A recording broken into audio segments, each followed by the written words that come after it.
Yaorana, Kuhin Fachoy. Que cette année du Lièvre vous apporte prospérité, réussite, bonheur et surtout la santé.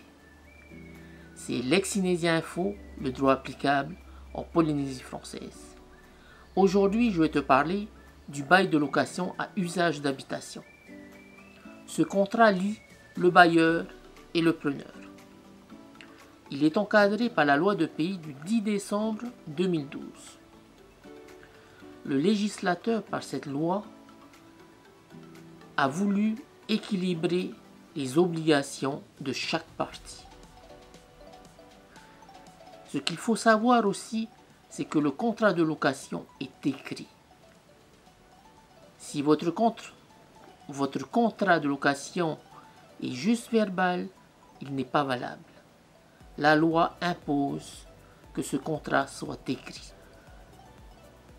En premier lieu, le législateur pose des mentions obligatoires dans le contrat. Le nom de chaque partie, le montant du loyer et le mode de règlement, espèce, chèque ou virement, le point de départ du contrat, donc la date d'effet et sa durée. Ce qu'il faut savoir, le bail de location meublé est d'une durée d'1 an minimum et le contrat de bail non meublé est de 3 ans. Cette loi de 2012 impose aux bailleurs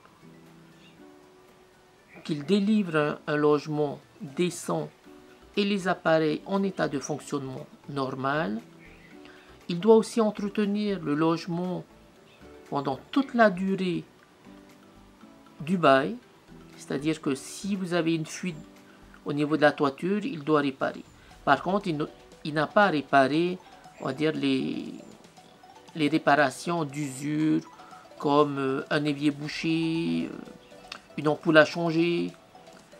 C'est surtout les gros travaux qu'il doit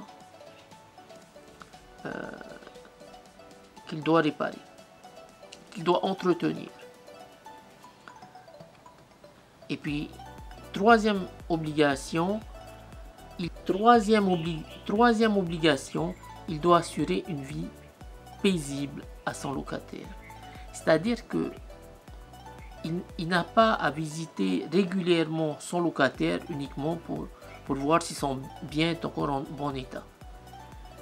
La visite peut se faire une fois par an, si dans le contrat c'est stipulé, ou sinon, de toute manière, il y a l'état des lieux pour la date de départ du contrat et l'état des lieux en fin de contrat, lorsque le locataire il sort. Là sont les 3 obligations principales du bailleur. Et d'un autre côté, il y a les obligations du locataire. Le locataire doit payer le loyer et les charges récupérables, comme les taxes d'eau et d'ordures. Il doit utiliser le bien immobilier comme il est stipulé dans le contrat, c'est-à-dire que certains contrats interdisent les réunions politiques et les activités commerciales, voire professionnelles.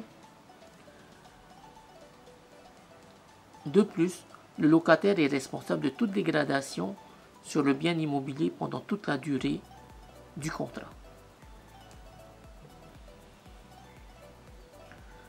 Sauf en cas de force majeure, comme tel un cyclone, où on ne peut rien faire pour éviter cet événement climatique.